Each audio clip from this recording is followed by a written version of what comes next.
Pride and Prejudice, by Jane Austen. Chapters 4 and 5. Chapter 4.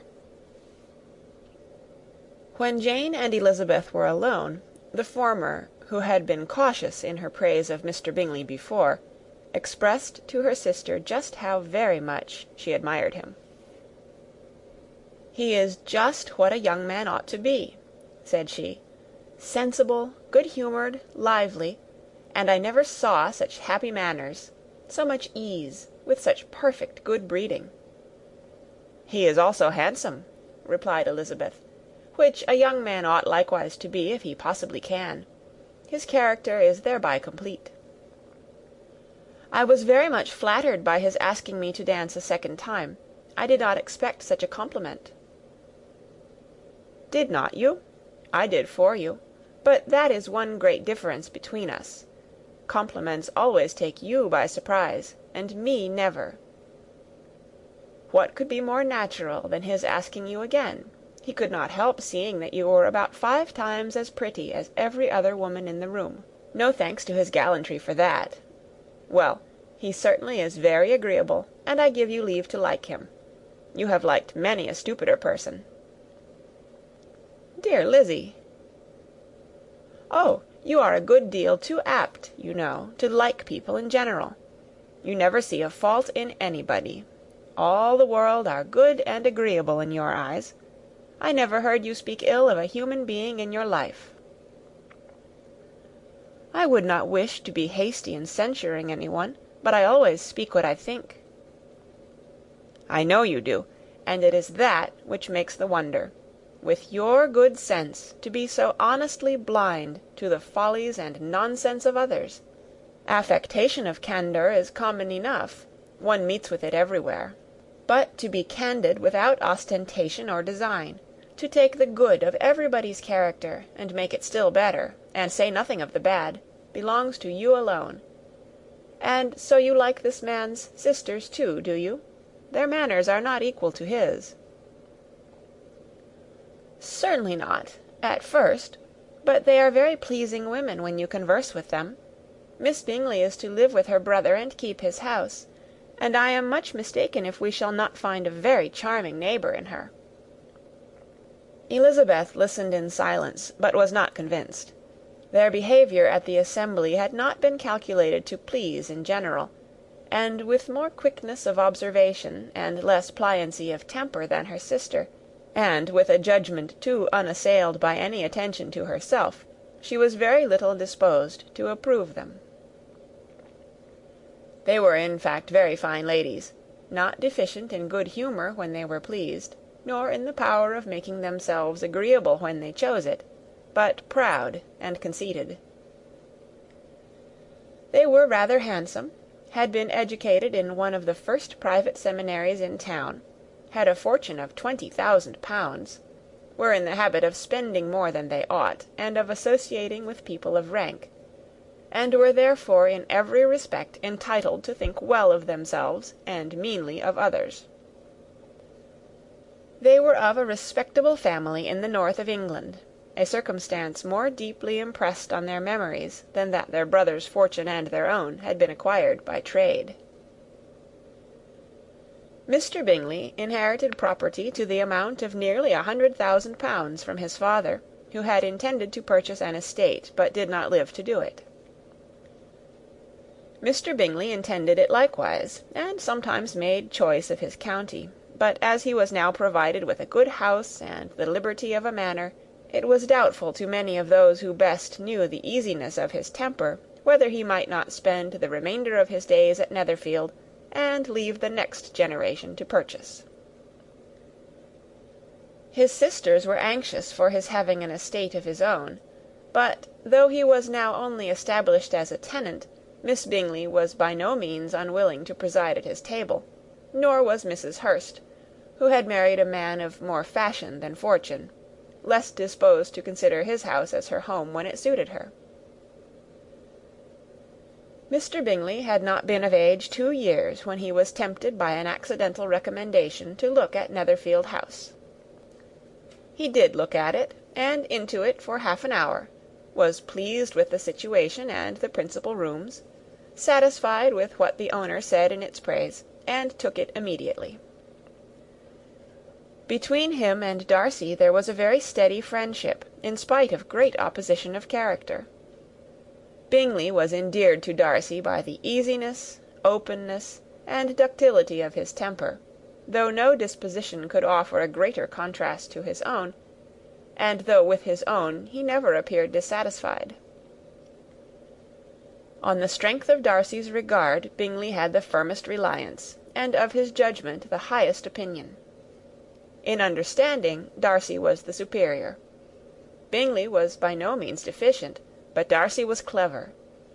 He was at the same time haughty, reserved, and fastidious, and his manners, though well bred, were not inviting. In that respect his friend had greatly the advantage. Bingley was sure of being liked wherever he appeared. Darcy was continually giving offence.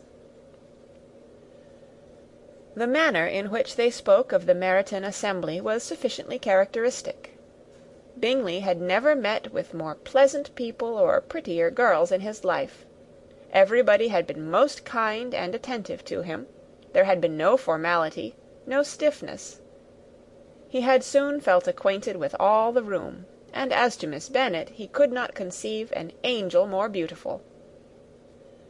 Darcy, on the contrary, had seen a collection of people in whom there was little beauty and no fashion, for none of whom he felt the smallest interest, and from none received either attention or pleasure. Miss Bennet he acknowledged to be pretty, but she smiled too much. Mrs. Hurst and her sister allowed it to be so, but still they admired her, and liked her, and pronounced her to be a sweet girl, and one whom they would not object to know more of.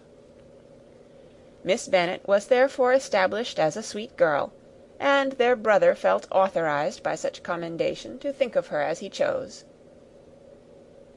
End of Chapter 4. Chapter 5.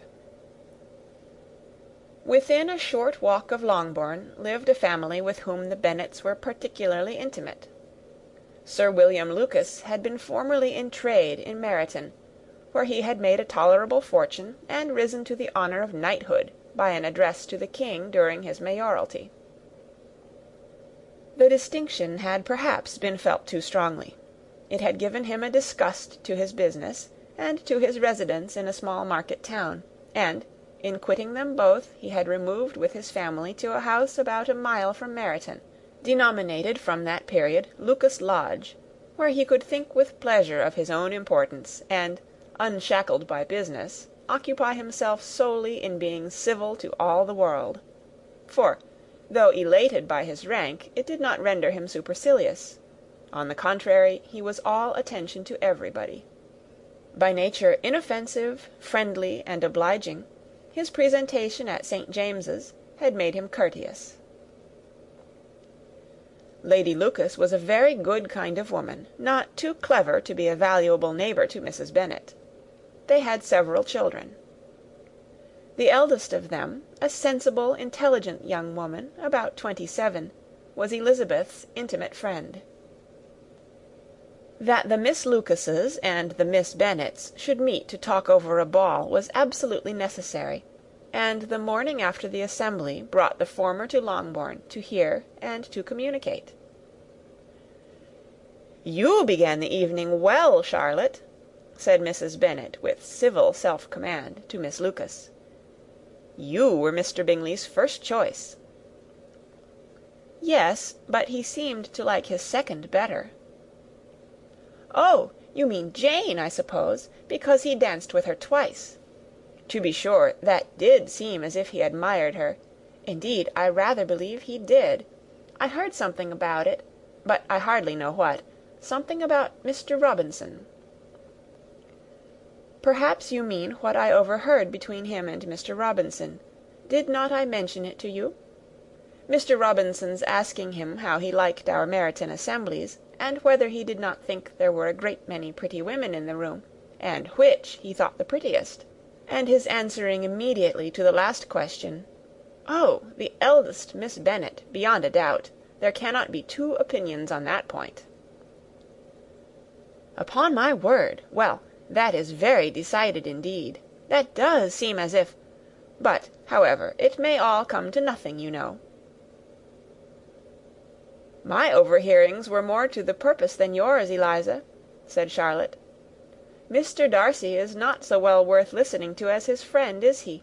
Poor Eliza! To be only just tolerable. I beg you would not put it into Lizzie's head to be vexed by his ill treatment, for he is such a disagreeable man that it would be quite a misfortune to be liked by him. Mrs. Long told me last night that he sat close to her for half an hour, without once opening his lips." "Are you quite sure, ma'am? Is not there a little mistake?" said Jane. "I certainly saw Mr. Darcy speaking to her." "Aye, because she asked him at last how he liked Netherfield, and he could not help answering her, but she said he seemed quite angry at being spoke to." "Miss Bingley told me," said Jane, "that he never speaks much, unless among his intimate acquaintances. With them he is remarkably agreeable." "I do not believe a word of it, my dear. If he had been so very agreeable, he would have talked to Mrs. Long. But I can guess how it was. Everybody says that he is eat up with pride, and I dare say he had heard somehow that Mrs. Long does not keep a carriage, and had come to the ball in a hack chaise." "I do not mind his not talking to Mrs. Long," said Miss Lucas, "but I wish he had danced with Eliza." "Another time, Lizzy," said her mother, "I would not dance with him, if I were you." "I believe, ma'am, I may safely promise you never to dance with him." "His pride," said Miss Lucas, "does not offend me so much as pride often does, because there is an excuse for it. One cannot wonder that so very fine a young man, with family, fortune, everything in his favour, should think highly of himself. If I may so express it, he has a right to be proud." "That is very true," replied Elizabeth, "and I could easily forgive his pride, if he had not mortified mine." "Pride," observed Mary, who piqued herself upon the solidity of her reflections, "is a very common failing, I believe. By all that I have ever read, I am convinced that it is very common indeed, that human nature is particularly prone to it, and that there are very few of us who do not cherish a feeling of self-complacency on the score of some quality or other, real or imaginary. Vanity and pride are different things, though the words are often used synonymously. A person may be proud without being vain. Pride relates more to our opinion of ourselves, vanity to what we would have others think of us." "If I were as rich as Mr. Darcy," cried a young Lucas, who came with his sisters, "I should not care how proud I was. I would keep a pack of foxhounds, and drink a bottle of wine a day." "Then you would drink a great deal more than you ought," said Mrs. Bennet; "and if I were to see you at it, I should take away your bottle directly." The boy protested that she should not. She continued to declare that she would, and the argument ended only with the visit. Chapter 5. Recorded on November 6th, 2005, in Oceanside, California.